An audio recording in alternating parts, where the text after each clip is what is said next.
Hello, everyone, and welcome to the Cup of Joe show. I'm Joe, and I'm never doing that again. And that's Jeremy. I'm never doing that again either. So, yeah, right now we're doing this. It's like 1:40 a.m. We're fresh out of Unbroken and a trip to Perkins. So we're just gonna jump right into it. We got a couple movies for you, but we just saw Unbroken, starring Jack O'Connell and other people as well. That guy in Tron, what's his name? Garrett Hedlund? Garrett Hedlund, yes. He's in it as well. And the directorial debut, directorial debut of Angelina Jolie.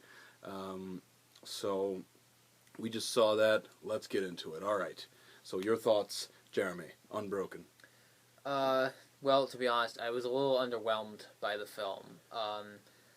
I had previously known about the story of Louis Zamperini, and the man's a champ, to put it lightly. You know, he's pretty much an American hero. No, he is an American hero, and you know, it's a great story.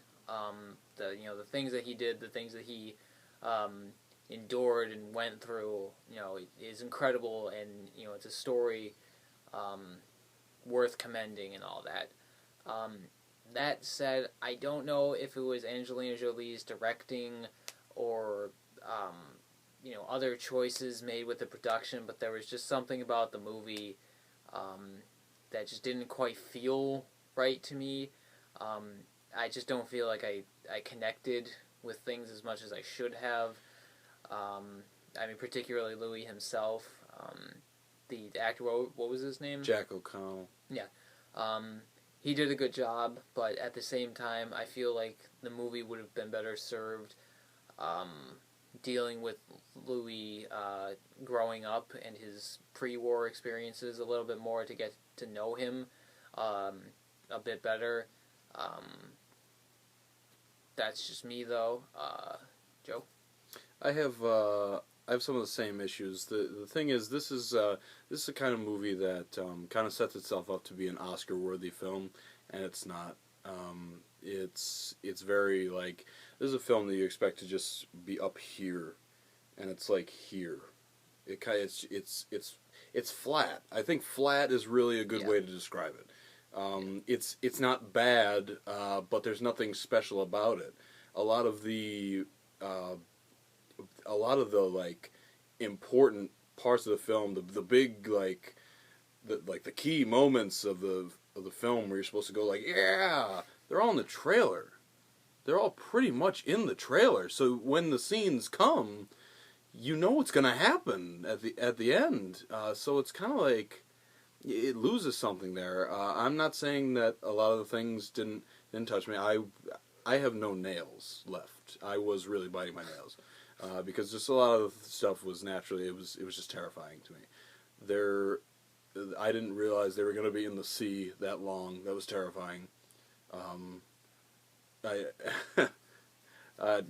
won't get into it because I want you to jump in your chair like I did. So I'm not going to tell you about it.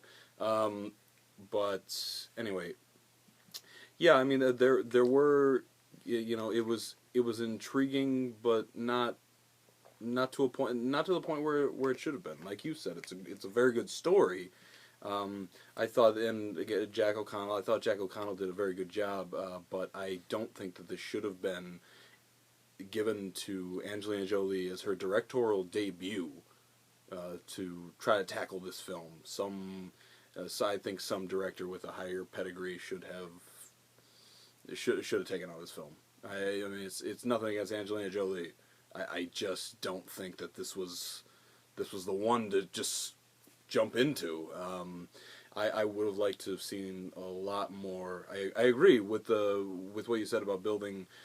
I thought it was going to get much more into the running than it did. Honestly, actually, all the running scenes I think are in the trailer as well. So, yeah, I mean, nothing special. It's fine, but like, that's not what this film was going for. It wasn't going for it's serviceable.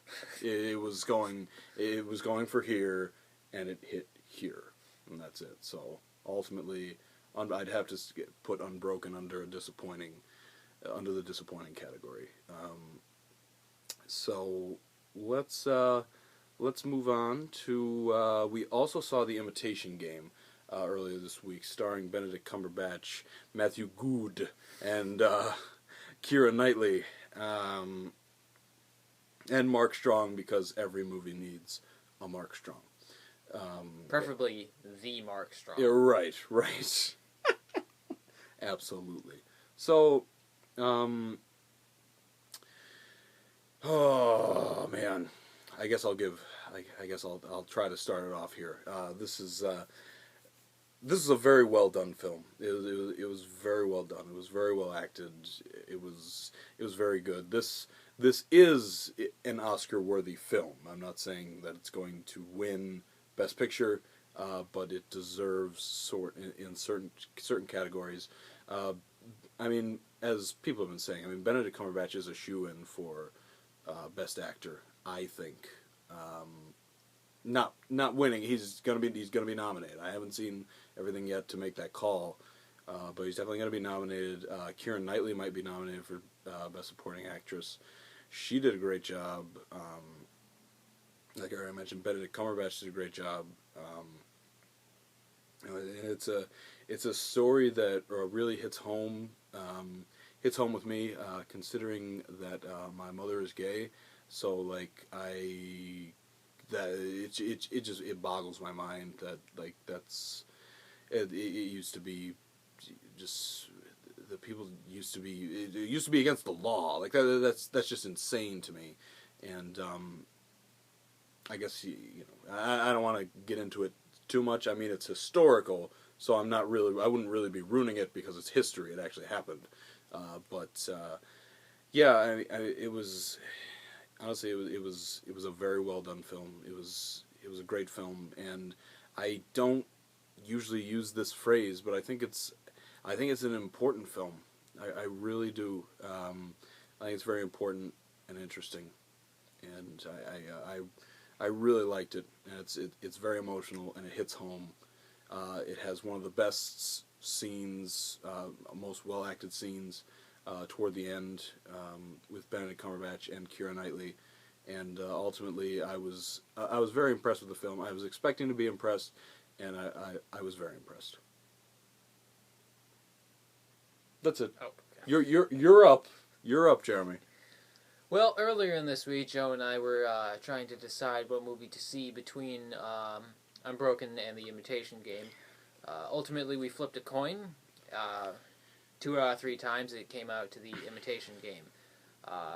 Prior to that, I wasn't really feeling The Imitation Game. I wanted to see Unbroken more, and after having seen both films now, The Imitation Game is way better.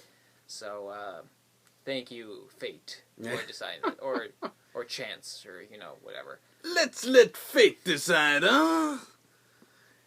Blue, the boy. Red, his mother. And Star Wars, that's your warning. Don't be like that, alright? New Star Wars. Let's wake up from whatever that was. Anyway, sorry. Continue. No, that's quite alright. But yeah, I basically agree with everything you said. It's just a really, really well done movie. The cast is perfect. The acting was great. The script was good. You get to know everyone, especially Alan Turing, and there are times when he's a dick. There are a lot of times, actually, but as you learn more about him and his backstory and everything, you understand why he's like that. And over the course of the film, he does open up more, and to the people he's working with, especially Keira Knightley's character. And you really, really come to feel for him, feel sympathy for him, especially regarding his homosexuality and everything. And it just makes you think that there have been people like Alan Turing that have been, extraordinarily intelligent, and they did, remarkable things for the world, but you think if he had, lived a few decades longer, you think of all the even more amazing things that he could have done, all the more that he could have contributed to the world, and, you think about other cases like that where people, were discriminated against and all of that, and lots of times, they're very smart or talented people, and it's just, it's a shame, and I agree, it's an important story, and it's a really good story, and it's a great film. You hit the nail on the head right there. That is why it's an important story. It's because it just has a great message. It's a guy who accomplished something great. Alan Turing is the guy who cracked the Enigma code during World War II, pretty much winning the war, at least helping win the war for the Allies. So it's a guy who could accomplish that and get no recognition for it, and just being persecuted for who he is, because you can't look past one thing, and it just you treat people as outcasts, and these people, anybody could do anything, and like if you just treat them like outcasts, they won't be able to accomplish the things.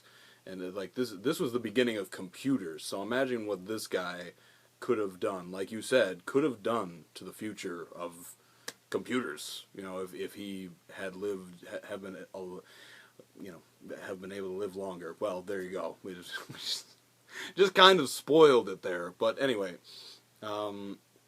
yeah, that's why important. It has a great message, and it really hits home. You really feel for the characters. All right, so that's those are the movies we saw. Now we're gonna move into the box office. Jeremy's got some exciting numbers.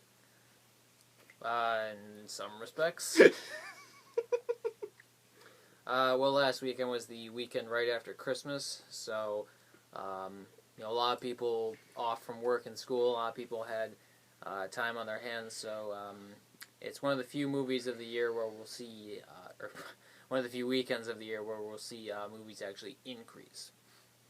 So number 5 was Annie. That was up 4% to 16.5 million. Total of 45.7. Should continue to play well over the remainder of the holidays, which are pretty much over at the end of this weekend.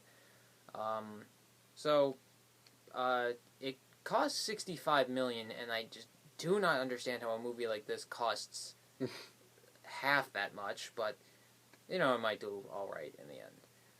4th place was Night at the Museum, Secret of the Tomb. That was unfortunately up 18% to 20.2 million. Has a total of 54.7 million. This movie's kind of a late bloomer, and increased this weekend. Did really well on the weekdays of this week, and I shudder to think it may yet be able to hit 100. Hopefully it doesn't. Hopefully it finishes more around 85, 90, but it could hit 100. I hate this franchise. Anyway,